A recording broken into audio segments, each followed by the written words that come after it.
আসসালামু আলাইকুম প্রিয় শিক্ষার্থী, আপনারা সবাই কেমন আছেন? আমি মোহাম্মদ মনিরুজ্জামান আপনাদের ম্যাথ 3 ক্লাস নেব। তো ম্যাথ 3 এর প্রথম চ্যাপ্টার হচ্ছে ত্রিভুজের ক্ষেত্রফল। আমরা ত্রিভুজ জানি, ত্রিভুজ হচ্ছে তিনটি বাহু দ্বারা আবদ্ধ ক্ষেত্রফলটাকে আমরা ত্রিভুজ বলি। তিনটা বাহু হতে পারে, যেমন এটাকে আমরা ত্রিভুজ বলতে পারি, এটাকে আমরা ত্রিভুজ বলতে পারি, এটাকে আমরা ত্রিভুজ বলতে পারি। এই তিনটে ত্রিভুজই হচ্ছে ত্রিভুজ। এখন দেখো, আমরা জানি বাহুবদ্ধ ত্রিভুজ আছে তিন প্রকার: সমবাহু, সমদ্বিবাহু, বিষমবাহু ত্রিভুজ। ঠিক আছে, এখন আমরা এখানে কিছু সূত্র লিখছি। ত্রিভুজের ক্ষেত্রফলের সূত্র লিখছি আমরা হাফ ইন্টু ভূমি গুণ উচ্চতা। সমবাহু ত্রিভুজের ক্ষেত্রফল আমরা হচ্ছে যে √3/4 বাহু স্কোয়ার। সমদ্বিবাহু ত্রিভুজের ক্ষেত্রফল আছে b/4 √4a² - b²। আয়তক্ষেত্রের ক্ষেত্রফল আমরা জানি হচ্ছে ভূমি গুণন উচ্চতা। তাহলে আমরা এই সূত্রগুলো প্রমাণ দেখবো যে আসলে সূত্রগুলো কোথা থেকে আসলো। এই ত্রিভুজের ক্ষেত্রফল হাফ ইন্টু ভূমি গুণ উচ্চতা কোথা থেকে আসলো। আপনাদের মধ্যে অনেকেই হচ্ছে জানে না যে সূত্রগুলো কোথা থেকে আসলো, অনেকে আবার জানে। ঠিক আছে, তাই আমরা বেসিক টু অ্যাডভান্স আলোচনা করবো। তাই আমরা দেখি সূত্রগুলো কোথা থেকে আসছে। আচ্ছা, আমরা জানি এখানে লেখা আছে যে আয়তক্ষেত্রের ক্ষেত্রফল ইন্টু ভূমি গুণ উচ্চতা। আচ্ছা, তাহলে আমরা আয়তক্ষেত্র যে জানি,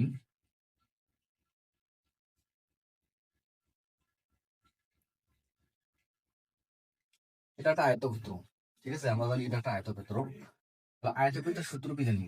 আয়তক্ষেত্রের সূত্র হচ্ছে কি,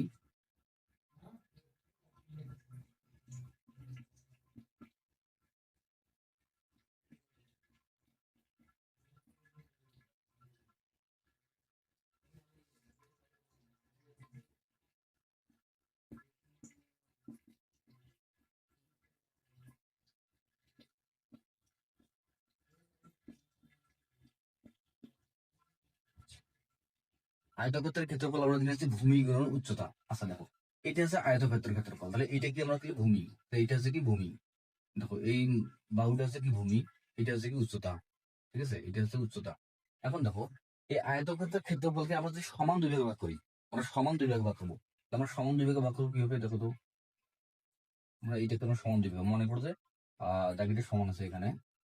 আচ্ছা দেখো, সমান আমরা দুই ভাগে ভাগ করলাম, সমান আমরা দুই ভাগে ভাগ করলাম, সমান দুই ভাগে এটা এক ভাগ, এটা এক ভাগ, দুই ভাগ। সমান দুই ভাগে যখন ভাগ করছি আমরা, এই আয়তক্ষেত্রের ক্ষেত্রফল ভূমি গুণ উচ্চতা। আচ্ছা, তাহলে দেখো তো এই ক্ষেত্রফলটাকে আমরা অর্ধেক করছি, তাহলে এই ক্ষেত্রফলটাকে যদি আমরা অর্ধেক করি, তাহলে আমরা লিখতে পারি হাফ ইন্টু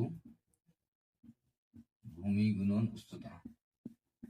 তার মানে দেখো, যে আমরা আয়তক্ষেত্রের ক্ষেত্রফল যেটা আছে ভূমি গুণ উচ্চতা, সেটাকে আমরা অর্ধেক করছি হাফ ইন্টু ভূমি গুণ উচ্চতা। হাফ ইন্টু ভূমি গুণ উচ্চতা, তাহলে এখানে কি দাঁড়িয়ে দেখো তো, এটা একটা ত্রিভুজ হয় নাই? তিনটা বাহু দ্বারা আবদ্ধ ক্ষেত্রটা আছে কি ত্রিভুজ। এটা যদি একটা ত্রিভুজ হয়, দেখো ত্রিভুজের ক্ষেত্রফল আমরা কি বলতে পারি, হাফ ইন্টু ভূমি গুণ উচ্চতা। তো এটা আছে কি ত্রিভুজের ক্ষেত্রফল, তাহলে আমরা এখানে বলতে পারি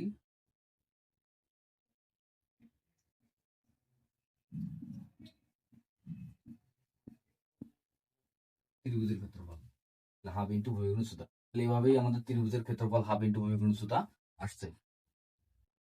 আমরা একটু আগে ত্রিভুজের ক্ষেত্রফল সম্পর্কে জানলাম, এখন আমরা সমবাহু ত্রিভুজের ক্ষেত্রফল সম্পর্কে জানবো যে কিভাবে আসে। সমবাহু ত্রিভুজের জন্য আমরা এ বি সি একটা ত্রিভুজ নিচ্ছি সমান তিনটা বাহু দ্বারা। দেখো এ বি সি ত্রিভুজের আছে বিসি আছে কি ভূমি। আচ্ছা, এই শীর্ষবিন্দু থেকে যদি আমরা বিসি উপর একটা লম্বটা নিই, তাহলে আমরা কি জানি লম্ব হলে কি অবশ্যই এই জায়গায় 90 ডিগ্রি কোণ উৎপন্ন হয়। ঠিক আছে, তাহলে লম্ব হয়। দেখো এই এ বি সি যদি পুরো, আচ্ছা দেখো বিসি যদি আমরা এ হয়, বাহুটার দৈর্ঘ্য যদি এ হয়, তাহলে এতটুকু দৈর্ঘ্য কত হবে, a/2 হবে।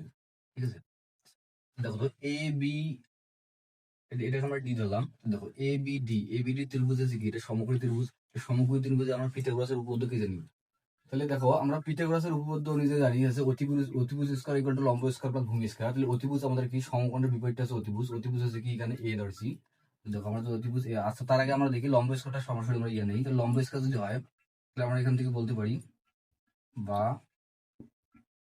লম্ব স্কয়ার ইকুয়াল টু আছে অতিভুজ স্কয়ার, অতি স্কয়ার মাইনাস আছে তোমার হচ্ছে কি ভূমি স্কয়ার, ভূমি স্কয়ার।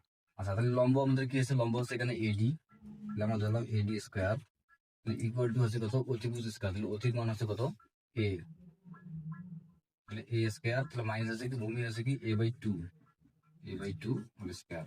তাহলে এখান থেকে আমরা যদি ইয়া করি দেখো তো এ স্কোয়ার মাইনাস আছে কি এ স্কোয়ার বাই আছে 4। আচ্ছা তাহলে এখানে যদি আমরা লসাগু করি তাহলে হচ্ছে কি 4, সেখানে 4 এ স্কোয়ার মাইনাস আছে এ স্কোয়ার, আলটিমেটলি দাঁড়িয়ে আছে কি 3 এ স্কোয়ার ভাগ হচ্ছে 4। তাহলে আমরা হচ্ছে কি এডি এর মান পাইলাম হচ্ছে কি এডি স্কোয়ার এর মান পাইলাম হচ্ছে 3a বাই হচ্ছে 4। তাহলে এখান থেকে যদি আমরা এডির মান নেই তাহলে এডির মান নিলে কি হবে, এখানে আছে কি রুট ওভার হয়ে যাবে। ঠিক আছে, এখানে রুট ওভার যাবে, তাহলে আছে কি 3a স্কোয়ার বাই আছে 4। তাহলে এই মানটা এখানে রাখি, তাহলে এডির মানটা আছে রুট ওভার 3a স্কোয়ার ভাগ আছে 4। আচ্ছা তাহলে এখন আমরা সমবাহু ত্রিভুজের ক্ষেত্রফল বের করবো, তাহলে এই পুরো ত্রিভুজ নিয়ে কাজ করবো। তাহলে এখানে আমরা কি এই লম্বের মানটা পাইলাম, ঠিক আছে, এই লম্বের মানটা পাইলাম হচ্ছে AD equal to root over 3a square ভাগ হচ্ছে 4। আচ্ছা এখন যদি আমরা সমবাহু ত্রিভুজ নিয়ে কাজ করি তাহলে আমরা জানি কি একটু আগে প্রমাণ করলাম যে ত্রিভুজের ক্ষেত্রফল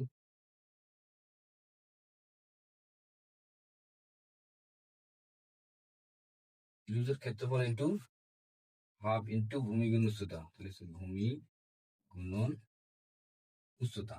আচ্ছা তাহলে দেখো তো এখানে হাফ আমাদের আছে তো থাকবেই, ইন্টু ভূমির মানটা কত, তাহলে ভূমির মানটা এখানে আছে কত, পুরো ত্রিভুজ নিয়ে কাজ করলে ভূমির মানটা আছে এ, তাহলে আমরা নিলাম ভূমির মান আছে এ, ইন্টু উচ্চতা আছে কি এডি, এডির মান আমরা পাইলাম কত √3a স্কোয়ার বাই আছে 4। আচ্ছা এখানে যদি আমরা ইয়ে করি তাহলে আলটিমেটলি এখানে কি শুধু কত হাফ হাফে থাকবে, ইন্টু এখানে এ থাকবে আর এখানে কি দাঁড়াচ্ছে ইন্টু √3 থাকতেছে ইন্টু শুধু এখানে এ থাকতেছে, এ স্কোয়ার আর রুট যদি কাটা যায় তাহলে শুধু এখানে এ থাকে, বাই এসে এখানে 2 থাকে শুধু, সরি এখানে হচ্ছে এটা হবে। দেখো আলটিমেটলি কি 2 ইন্টু 2 গুণ করলে হচ্ছে 4 এসে, তাহলে হচ্ছে কি √3/4 ইন্টু হচ্ছে এ স্কোয়ার। দেখো আমরা যে সমবাহু ত্রিভুজ এখানে ছিল, সমবাহু ত্রিভুজের ক্ষেত্রে বলেছে √3/4 ইন্টু বাহু স্কোয়ার, এটা হচ্ছে কি বাহুর মান, ঠিক আছে। আমরা সমবাহু ত্রিভুজের ক্ষেত্রফল দেখলাম, এখন আমরা হচ্ছে সমদ্বিবাহু ত্রিভুজের ক্ষেত্রফল দেখবো।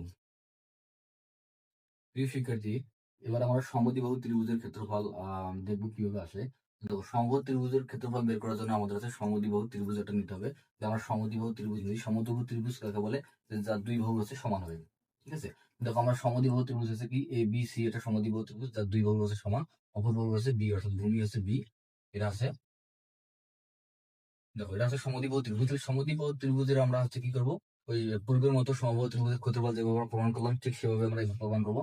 যে প্রমাণ করার জন্য আমরা কি করতে হবে, ভূমির উপর তোমার শীর্ষবিন্দু এ থেকে একটা লম্ব অঙ্কন করলাম, ঠিক আছে, লম্ব অঙ্কন করলাম। এখন দেখো লম্ব অঙ্কন করার ফলে কি এই জায়গায় 90 ডিগ্রি কোণ উৎপন্ন হয়েছে, 90 ডিগ্রি কোণ, এর দৈর্ঘ্যটা আছে b/2। আচ্ছা তাহলে দেখো তো এখন এ বি ডি আবার যে সমবাহু তোমার হচ্ছে সমকোণী ত্রিভুজ হয়েছে, সমকোণী ত্রিভুজে আমরা কি জানি যে অতিভুজ স্কয়ার ইকুয়াল টু লম্ব স্কয়ার প্লাস ভূমি স্কয়ার, আমি সরাসরি লিখতেছি এখন। তাহলে দেখো তাহলে অতিভুজ স্কয়ার ইকুয়াল লম্ব স্কয়ার প্লাস ভূমি স্কয়ার, তাহলে অতিভুজের মান এখানে কত এ স্কয়ার, তাহলে এ স্কয়ার, লম্বর মান হচ্ছে কি এডি স্কয়ার প্লাস ভূমির মান হচ্ছে কি b/2 হোল স্কয়ার। তাহলে এখান থেকে আমরা যদি এডির মানটা বের করে নিয়ে আসি, এডি স্কয়ার মানটা বের করে নিয়ে আসি, AD square equal to A square minus b/2 whole square. এখান থেকে আমরা নিই তাহলে এসে A square minus B square by এসে 4। তাহলে এখান থেকে যদি আমরা লসাগু করি তাহলে হচ্ছে 4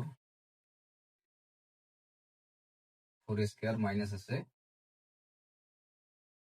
বি স্কয়ার, তাহলে এখান থেকে আসতেছে কি দেখো, তাহলে আলটিমেটলি আমাদের এখানে কি দেবে, তাহলে 4 a square minus B square by আছে 4। আচ্ছা তাহলে এটাকে আমরা রাখি দিলাম, আমরা হচ্ছে কি লম্বের মান পাইলাম, অর্থাৎ আছে এডি স্কয়ারের মান পাইলাম, ঠিক আছে। আচ্ছা এখানে এডি এর মান যদি বের করে নিতে পারি আমরা, তাহলে এডি ইকুয়াল টু কি হচ্ছে রুট ওভার হচ্ছে 4 a square minus B square by আছে 4। তাহলে আলটিমেটলি মানটা কি দাঁড়ায়,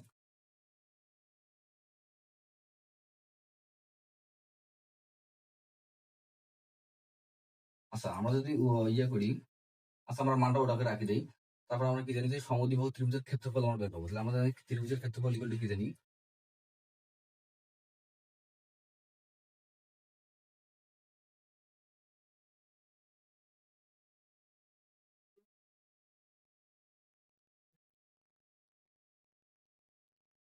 আচ্ছা তাহলে আমরা হাফ এখানে রাখলাম, কিন্তু ভূমির মান হচ্ছে কত ভূমি মান হচ্ছে কি b/2, প্লাস b/, না সরি, ভূমি এখন দেখো তোমার হচ্ছে পুরো ত্রিভুজ নিয়ে আমরা কাজ করছি, তাহলে পুরো ত্রিভুজের ভূমি হচ্ছে কি বি, আমরা বি রাখলাম ইন্টু কিন্তু হচ্ছে উচ্চতার মান হচ্ছে কত এডি, এডির মান আমরা পাইলাম হচ্ছে কি এখানে পাইলাম হচ্ছে √4a² মাইনাস b² বাই আছে 4। তাহলে এটা যদি ক্যালকুলেশন করে নেই, তাহলে কি হবে, দেখো এটা ক্যালকুলেশন করে নিলে আসে b/4 into √4a² minus b²। দেখো এটা হচ্ছে কি সমান দুইটা বাহু রয়েছে এ, আর বিটা হচ্ছে অপর বাহু।